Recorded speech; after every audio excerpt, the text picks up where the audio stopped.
hapa kwa sababu tulikuwa naye.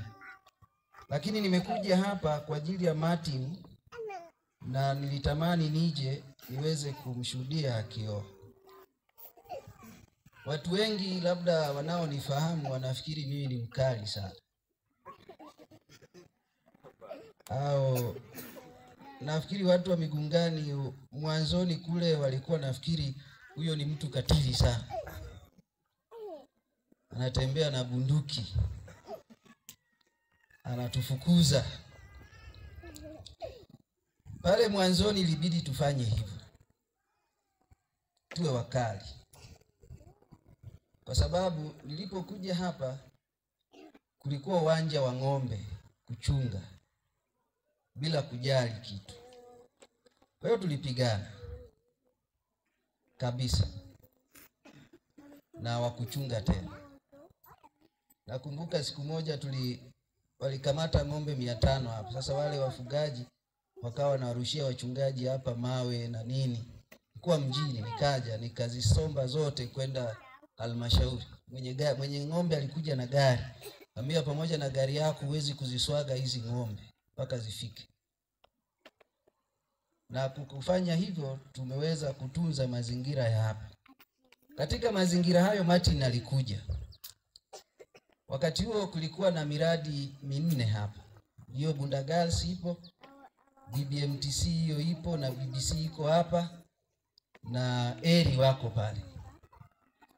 Sasa Eri walipokuwa wakimaliza mradi wao, waliondoka bila kutuaga. Tuliona tu ofisi zimefungwa, na pale chini kulikuwa na zizi la ng'ombe pale. Nafikiri tulikuwa tujaihamisha. Lakini sikujua kwamba mradi huo waliweka mradi wa nguruwe pale. Sasa kila asubuhi nikitoka pale kwangu namuona mtoto fulani anatambaa kwenye majani, anaingia hapo kwenye zizi. Siku ya kwanza nikanyamaza, ya pili nikamuuliza mchungaji Eric tulikuwa naye, bwana, kuna mtoto namuona anapotelea hapa, anaenda wapi? Akaniambia Eri waliacha mradi na huyo mtoto anawaangalia hao nguruwe bila kutuambia. Nikamwambia muite, akaja pale, mtoto mdogo kabisa. Tulijadili, nafikiri Neema ulikuwepo pale. Tulijadili tukasema sasa serikali ikitukuta hapa tumeajiri mtoto mdogo kutakuwa ni issue. Lakini baadaye tulimbeba akakaa hapo. Baadaye nikawa naye kama kijana wangu akitusaidia hapo. Alikuwa mwaminifu sana na bado ni mwaminifu. Na alikuwa mpole sana. Na napata shida hata ulipoona anacheza hapa hata tabasamu hana. Bwana Yesu asifiwe. Hata tabasamu hana. Sasa tulivyoenda baadaye naondoka, kabla sijaondoka nikamwambia kwa na mradi fulani wa kulima mboga pale. Kaambia Martin, unaweza kunitafutia ndugu yako yoyote aje, kwa sababu ya uaminifu wake aliyokuwa nao. Akaniletea mdogo wake yuko hapo, Samueli hapo. Samueli, hebu simama.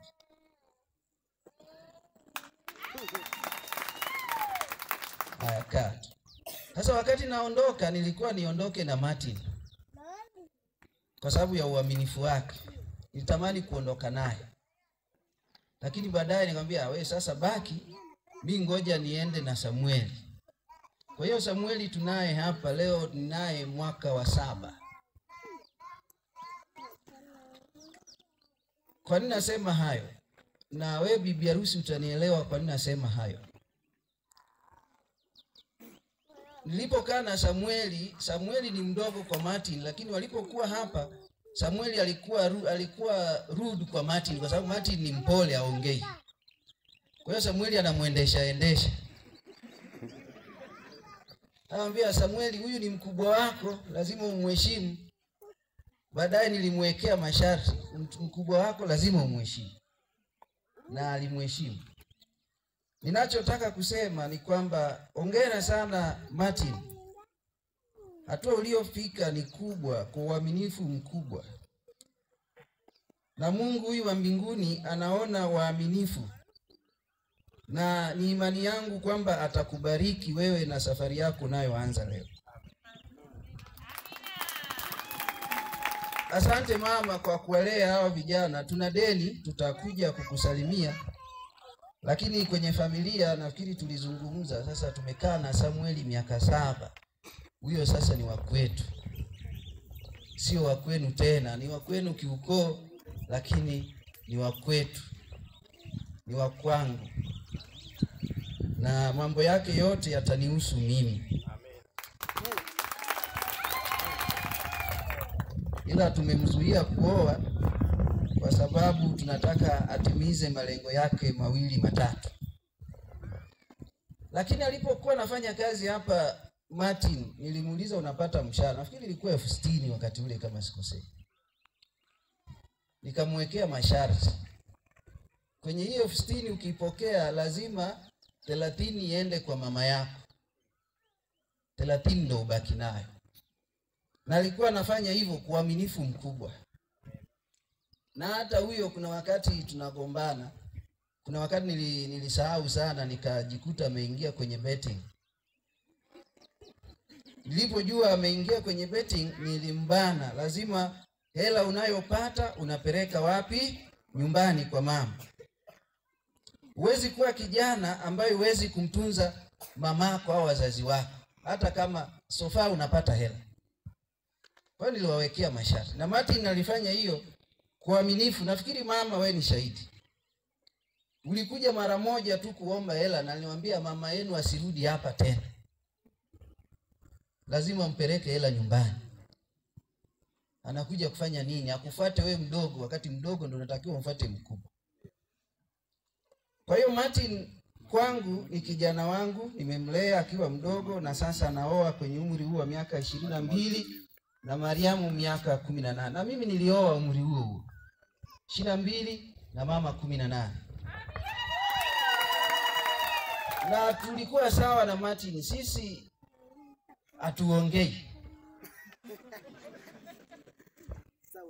Mimi nilikuwa siongei, hiyo ndio ukweli.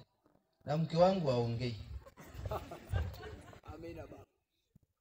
Lakini lugha zetu za kuwasiliana watu walikuwa hawazijui, lakini hatuongei.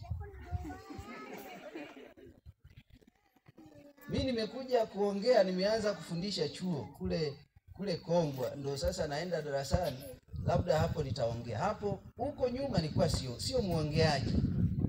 Mtu mkimya sana. Na katika hiyo na mama askofu naye alikuwa hivyo mkimya. Sasa hapa unafundisha, unahubiri, unafanyaje? Huku darasani tulikuwa tuongea. Kanonokura alikuwa pale St. John. Mimi nilikuwa nanikuta darasani la library. Kama sijakuzoea kwamba wewe ni fulani tunaweza kuzungumza, hatuwezi kuzungumza. Na Martin yuko hivyo. Lakini hiyo haikuzuia sisi kupendana na sisi kuishi kwa amani na kufikia malengo yetu. Tulianza chini sana wakati tunaoana. Ni maamuzi tu yaliyokuja pap bin bu. Lazima nioe. Na wewe nafikiri umetafuta, sisi hatukutafuta. Wajaluo walioko hapa wao watafutaji wachumba. Sisi ukienda sokoni, ukipendezwa na binti, ambia mimi nimekupenda nataka kukuoa, panda baskeli twende.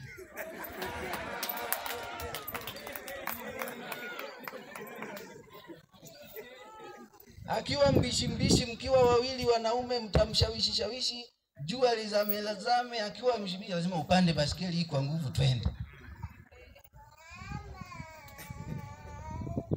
Lakini wa kwangu nilipata hivyo, niliongea mwezi mmoja anatuchenga, siku moja tukamvizia sokoni. Ameenda kununua mboga, tukamchelewesha, ikafika saa 1, tukachukua mboga tukapeleka nyumbani, kwambia leo imeisha twende. Nienda hivyo na ikawa hivyo mpaka leo. Lakini wewe umetafuta we Martin. Wengine wana changamoto, nimeoza kabla nimeoza hapa vijana. nimeoza hapa nikiwa hapa, nimeoza vijana. Moja, tulitumia hela nyingi, Uma yuko hapa. Binti mzuri kweli kweli, si mweupe lakini mweusi mzuri sana. Tumepeleka magari ya aina 3 kwao. Kwanza nipeleka gari ndogo, binti akakataa. Nikapeleka hiyo Land Cruiser, binti akakataa. Siku nyingine tukasema sasa twende, tulitafuta gari mahali, nafikiri kama sio AFF ilikuwa gari alikuwa nao hiyo Isaya na wewe Uma, tukapeleka matatu. Binti akakataa. Sasa mimi ni mjanja kuliko wote, nikamwambia sasa hapa njia rahisi, nyie nendeni, ila binti lazima haja. Niambia unataka nini? Labda tutembee tu, niambie vitu vyote unavyotaka kwenye maisha yako. Labda ukipata hiki, ukipata hiki utakuwa sawa. Akasema nafikiri hela ilikuwa inafika 1,200,000. Nilikuwa nayo. Nasema hiyo sio shida, hii hapa chukua. Sasa nikikupa hii tunaweza kwenda. Akamwambia ndio, nikapigia leteni magari twende.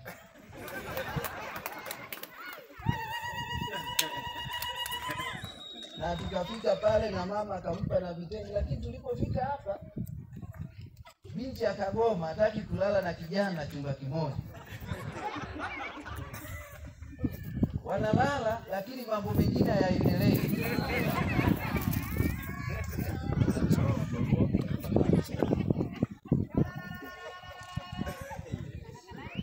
Sasa mimi nilikuwa sikai, nikija siku nilikuja nikaona sura. Ona sura zenu si sawa. Ndio akanisimulia, nikaongea na binti akagoma, mimi siwezi kulala na huyo kijana, kama mambo mengi. Niambia bwana, sisi hatuna hasara na hela. Nikamwambia Uma, nafikiri Uma, chukua hiyo gari na wewe mwanaume mpeleke binti kwao. Mwambie baba yake atumtaki asubuhi, jioni, mchana na usiku. Mwambie tulimpeleka hivyo. Lakini baadaye tukaoza. Alioa yule kijana. Baadaye mwingine akaoa hapa, marehemu Festo. Wakachukua na Uma hiyo gari wakaenda kuoa kule Kuzugu kule. Wakadanganya binti Festo ni mwalimu wa shule na mwalimu wa chuo cha Biblia hapa. Wameenda na gari.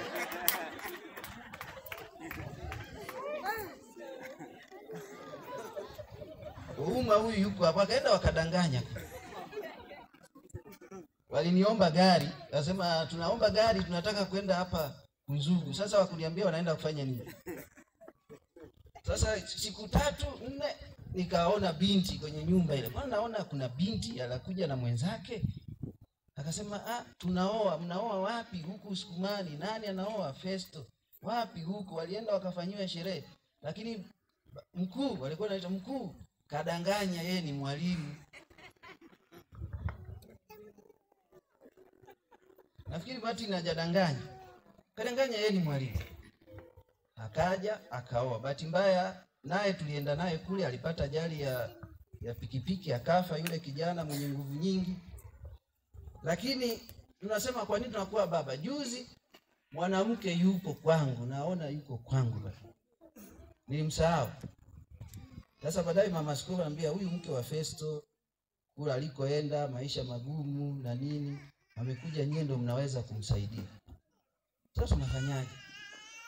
Akae hapo tumtafutie namna. Kwa hiyo nimeoza.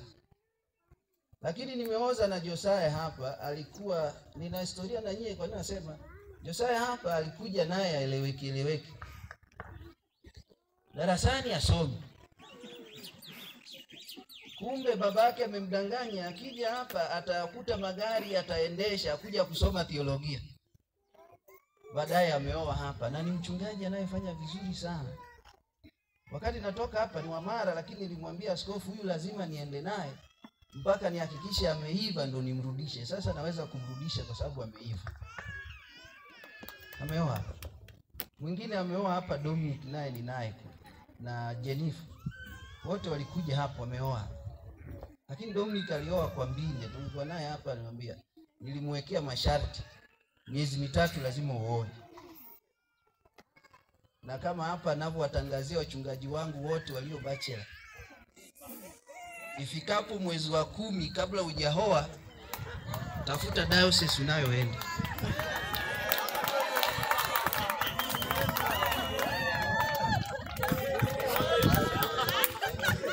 Hata ukicheka tumepitisha na kufuatwa na wazee wasio wachungaji. Baba askofu hao wachungaji waliotuletea bachelor tunawapenda sana, lakini waoe. Kwa hiyo tumepitisha asiye kabla mwezi wa 10, ambaye hata oa tuletee cheti cha daktari nao sema hawezi kuoa.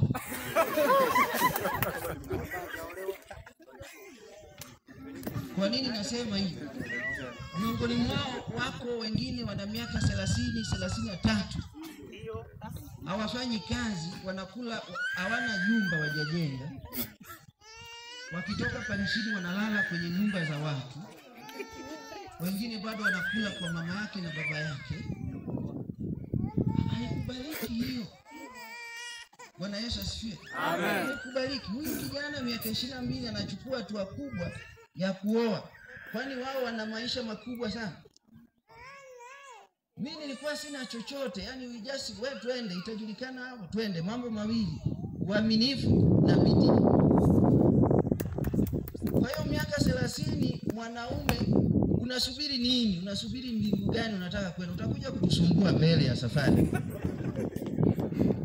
Kwa sababu 30 utaoa binti wa 18 au wa 10 na shahidi. Mwanaume miaka 50, binti miaka 20. Mchungaji, shahidi, unajua ninachosema. Haieleweki. Binti anaenda na vijana wa rika lake. Mzee huyu unampeleka wapi? Sasa ukioa kama Martin mnaendana, hata mkitembea wanasema hawa wanaendana. Sasa unataka kuoa na Mungu unaenda na wasichana wanaokubali kuolewa na mzee mwenye wewe nao umepoteza kitu. Kwa hiyo wachungaji mlioko hapa bachelor hapa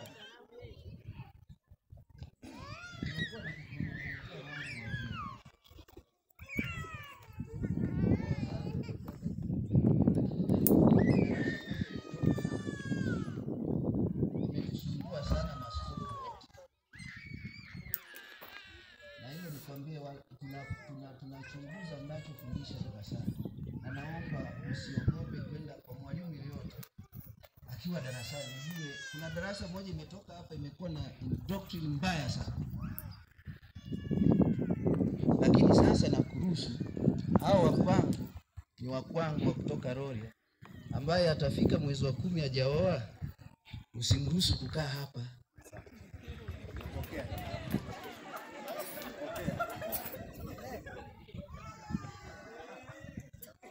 Bwana Yesu asifiwe. Amen. Sasa kwa Martin na Mariamu mnakuja kwenye ndoa kwa furaha kubwa, matumaini